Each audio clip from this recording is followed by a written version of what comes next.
I'd like to welcome you to John 8:44. I'm James Wickstrom, a teacher of Yahweh, coming to you live on the Turner Radio Network for the next hour from 9 to 10 p.m. Eastern Standard Time, filling in for Pastor Bob, who covered for me last week. We're going to have a very, very interesting program tonight. I'm sure you're going to find it that way. I have a guest by the name of Rabbi Abi Finkelstein. He's off the east coast of the United States, who's going to be joining me tonight, and we're going to be talking about authenticity of things in the world. Rabbi Abi Finkelstein, as I said, a rabbi off the east coast of the United States. Are you there with me tonight? Shalom, I am here. Say, listen, I'm filling in here for Pastor Bob tonight. And I know we've never met, but I do have some very interesting questions for you. I think questions that I want to give you the opportunity to answer to, because there's a lot of rumors and conjecture that's taking place across this country relating to the Jewish population, okay? Okay. Now, you see, as being off the synagogue and a teacher of the Jewish race, because you are a race, aren't you? Well, some say we're a race, some say we're a religion. Yeah, well, what do you say? We're a little of each. I can imagine, yeah. Now, I want to get into some hard topic here right away here. You know, you're a very pronounced person among your own people, and of course you know, you're very aware that I don't like you or your race, okay? I'm sure you're aware of this, right? That's your problem. You see, there's a big topic that's going around on this 6 million Holocaust that took place during World War II of the Jews at Buchenwald, Auschwitz, and different places. A lot of information has come out here, Rabbi Finkelstein, that it's all myth and it's all conjecture. Could I have your view on this? Well, everybody knows that the Jews never told a lie in the history of the world. However, whether it's 6 million or 600,000 or 60,000, it's just a number. Oh, it's just a number, but the thing that I want to get to you at is that, you know, the 1934 World Encyclopedia stated that there was only 3.5 million Jews in all of Europe. How did 3.5 million Jews populate themselves to 6 million? This is the question I'd like answered. Well, it's certainly a good question, there's no doubt about it. But the number, you know, numbers, what can I say about numbers? The important thing is that Jews have always been persecuted all throughout the history of the world forever and still are. Well, the reason they're persecuted is because they're thieves, liars, and murderers, just like it's stated in the book of John 8:44. Yet you're Bible stuff. You're a lying Jew, is what you are. You're a lying Jew. You could say that, but even when we lie, we tell the truth. You know, this is very ironic because, you know, I never thought that I would get anyone that had the nerve to join me on a broadcast like this live. And you know, I just got off a program with a retired colonel, a very highly decorated colonel, on my last broadcast, my original broadcast here, Rabbi Finkelstein, and we got into the banking aspect of the money in this country. Now, everybody, a lot of people who have studied banking and economics, they know that the Federal Reserve Banking Corporation is a private Jewish bank. Is this true? Well, yes and no. Well, what part is yes? Well, it's a banking institution, that's for sure. You see, the thing that I don't like about this is that the Jews never knew what hard work was, and they never had. And besides, you know, this is the nice part about it. You Jews are just Christ murderers anyway. Well, that's true. We did murder him, but he was Jewish too.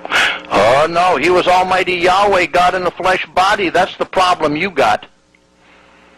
Well, we tell all the Goyim that they worship a Jew and they believe it, so what's the difference? And now that you brought up the Goyim, let's talk about that. In other words, the Goyim, correct me if I'm wrong, I know you will, Rabbi Finkelstein, a Goyim is any person who isn't a Jew, a goyim is classified as cattle or an animal. Is this correct? Well, they are cattle because we're the chosen people. Well, yeah, you're chosen for fertilizer. That's what you're chosen for.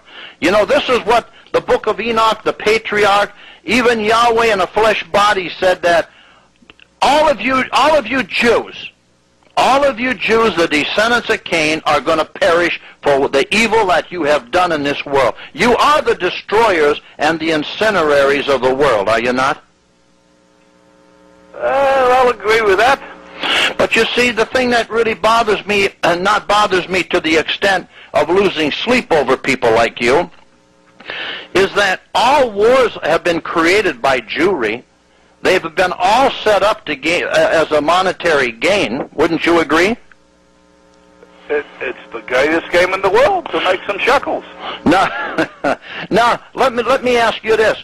You know, there's so much things being talked about with George Bush in the White House. Let me have your opinion, first of all, about George Bush in the White House. He's a good goyim. Yeah, well, he's a good goyim. Good for... He's a good boy. He takes his orders from Ariel over there, and he tells him what to do, and he does it like a good goyim. Would you agree that when the Balfour Declaration was signed in England, and the Jews were taken to Palestine, the land of Palestine, would you agree or disagree that there's actually more killing and there's been as much slaughter in Palestine by the Jews slaughtering and killing the Palestinians as there are of the Iraqi people being butchered in the last 12 years? Well, who counts? But once in a while you got to thin out the herd. When you own the herd, you got to thin out the herd. I see. That's the philosophy of making money and staying alive and staying ahead. Is this right? Now, I'd like to... Sure, you take that Iraq business over there. We got the white goyim fighting the Arab goyim, and they're killing each other, and we're making a lot of money, and we get the oil, and we get the interest. The most important thing is the interest on all the shekels that we loan both sides. You mean usury? That's right. You call it usually.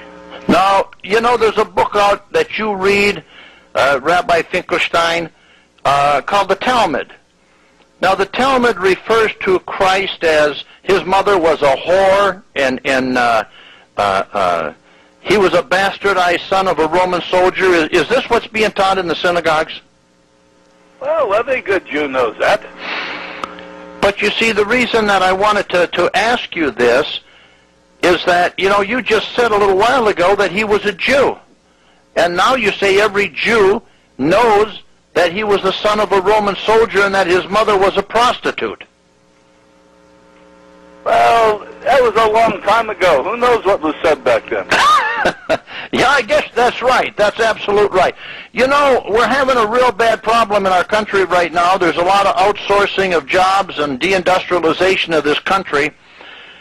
You know, the 7 Jew banking families that took over control of the money in America in 1913 was the Rothschilds of London, Israel Schiff of Italy, Kuhn and Loeb of Germany, the Warburgs of Hamburg, Lehman Brothers of New York, Goldman Sachs of New York, and the Rockefellers of New York. A lot of people, they don't realize and know that these 7 Jewish families actually control all the money and have controlled the money in this country since 1913. I know you're aware of this. Of course. Now, in doing so, I mean, that makes a pretty big purse, doesn't it? Listen, you know, the goyim are the schleppers. You know, they do all the work. That's what they want to do. They want to work. They always want jobs, so we give them jobs to work. The Jews don't work.